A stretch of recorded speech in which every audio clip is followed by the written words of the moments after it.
Ladies and gentlemen, the President of the United States, accompanied by General Gary Luck and General John Abrams.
I'd like to welcome everybody to the home of the 2nd Infantry Division.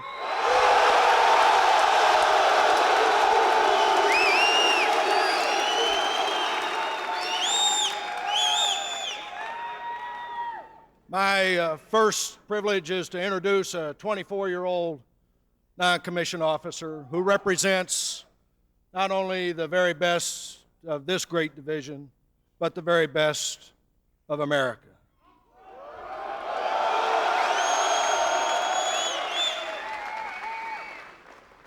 He hails from Huntsville, Texas. And you and I know who he is. He's the non-commissioned officer of this great division, Sergeant Corley.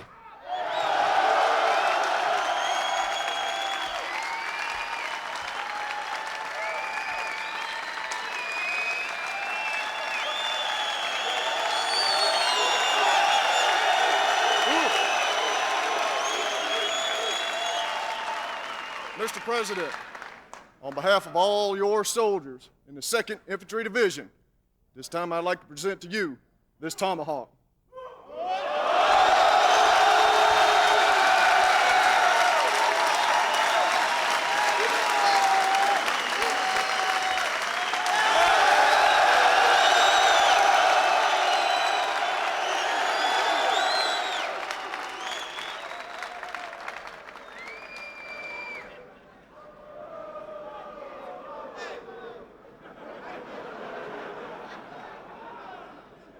Y'all be careful now. I got my bosses up here. Isn't it wonderful to be a soldier today? Isn't it magnificent to be in our great army at these times? And I'd say most especially, you and I, it's a great day to be an American.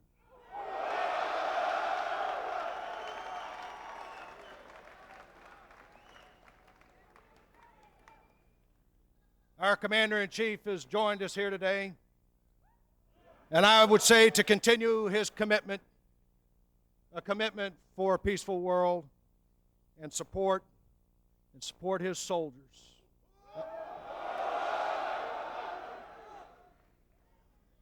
More importantly, the Commander-in-Chief, his visit to warrior country is a special signal for each of us. And he graced us with his great wife, our First Lady of our country.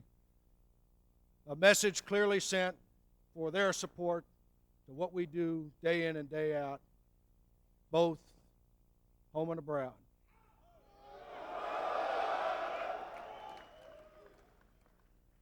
So if you all please join me in a welcome that is second to none, the Commander-in-Chief, President Clinton.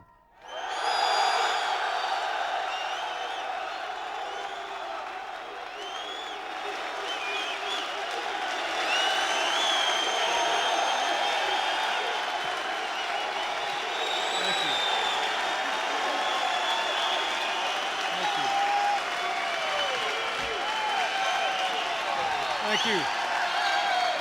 Thank you. Thank you. Thank you. Thank you very much. Thank you. Thank you very much. Thank you, General Abrams. Thank you, Sergeant Corley, for the tomahawk. He looks to me like he could use it. I want to say how glad I am to be here today. I want to introduce a couple of the people who came with me. The Secretary of State, Warren Christopher.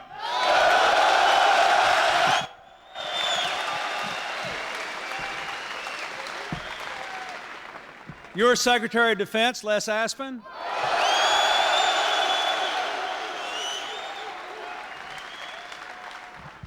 I think you know General Luck.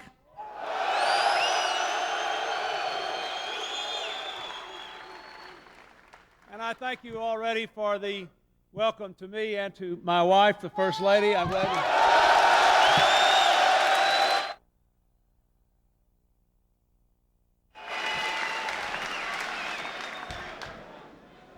I see some of the young women soldiers jumping up and down here in the back. We'll do that better. That's good. I want to say to all of you, it is a great privilege for me to be here on the frontier of freedom with the warriors of the 2nd Infantry Division.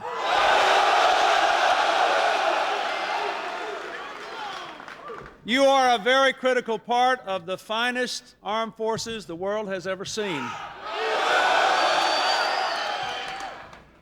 I'm sorry to be a little late, but I think you all know that because of the rains, we couldn't take the helicopters today, and we drove to the DMZ.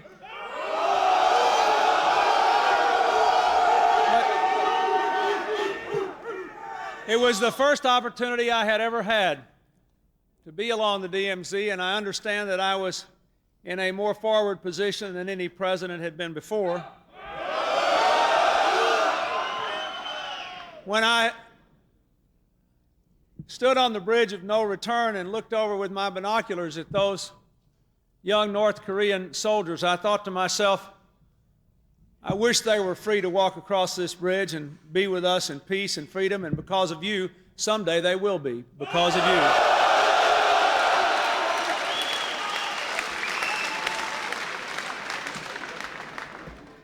For 40 years, American soldiers like you have stood shoulder to shoulder with our Korean allies, providing South Korea with security against attack and the opportunity to flourish first as a great economy and now as a great democracy. I want every one of you to know whatever you do here, if you carry a rifle or drive a truck or repair a helicopter, whatever you do,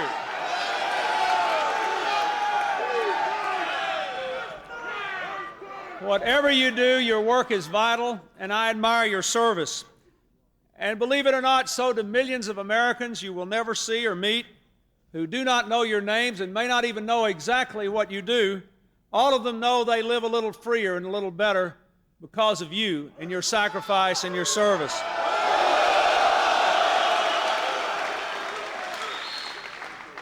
All of you know that this is a challenging time to be in the military. Because the Cold War has ended, some people think the threats to our country have ended, but you know better. You know that there is a reduced need for certain missions and forces around the world, but many threats continue. Just a few weeks ago, I ordered an attack on Baghdad because we concluded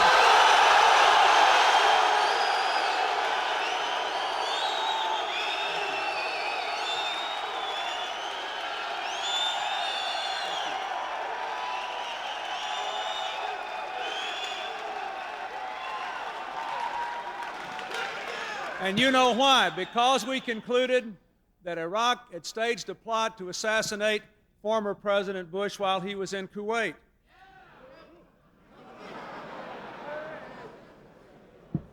And they were under the illusion that we treat our political leaders like they treat theirs. This is America. We honor everybody who has served this country, and we stick together. But when I gave that order, I did it with the confidence that we had the best military in the world, equipped with the finest technology in history. And after that action was over, I felt more strongly than ever before that we must continue to have the best military in the world and the finest technology in the world.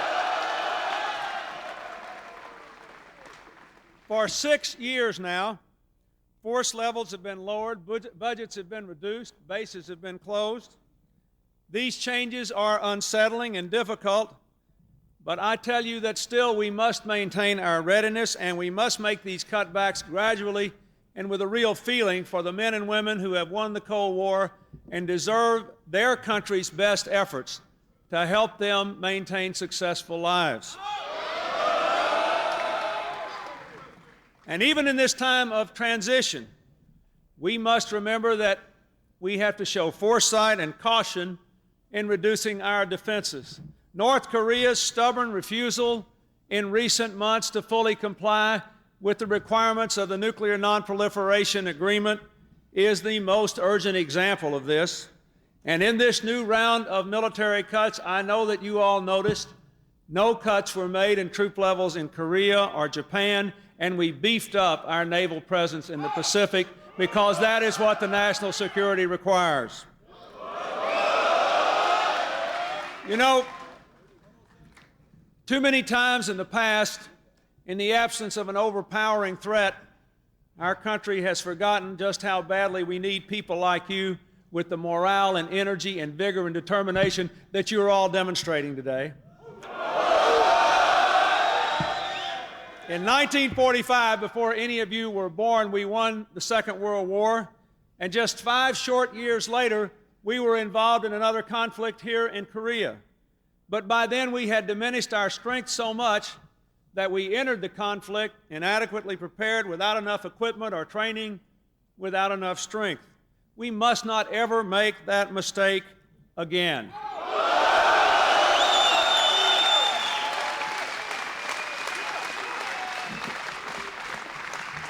And so, I say to you that while over the next few years we will continue to reduce defense expenditures where appropriate and acknowledge that in many cases that may be desirable, there is clearly a line below which we cannot go.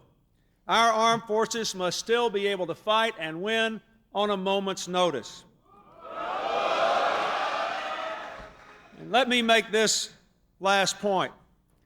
To do that, of course, we have to provide you with the most sophisticated, precision-guided weapons we can. To do that, of course, we have to provide you with all the support we can. But in the end, you will make the difference. Your discipline, your character, your will to win, your love for your country, your ability to get up day in and day out and feel the way you are manifesting your feelings for your country and your duty today. That is America's winning edge, and that is what we must never lose.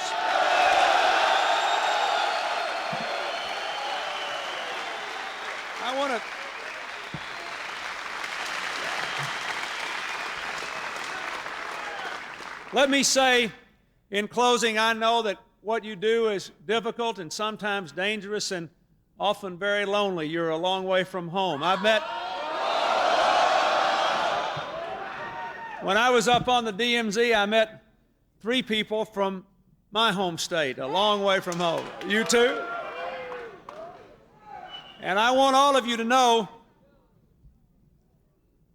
that your demonstration of your professionalism and your dedication means that you and America really are second to none.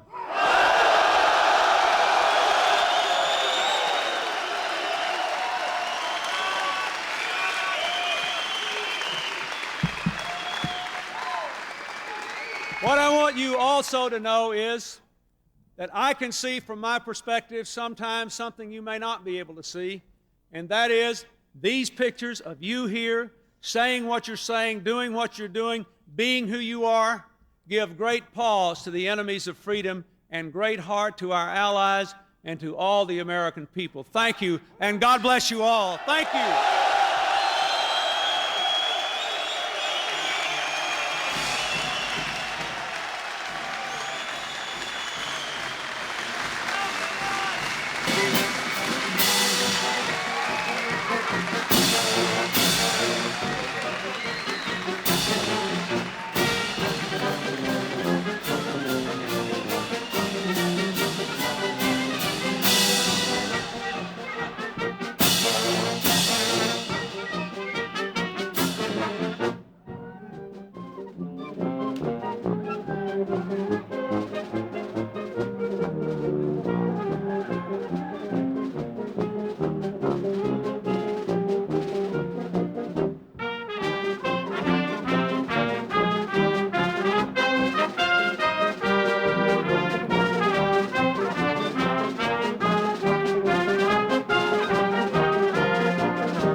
Thank you.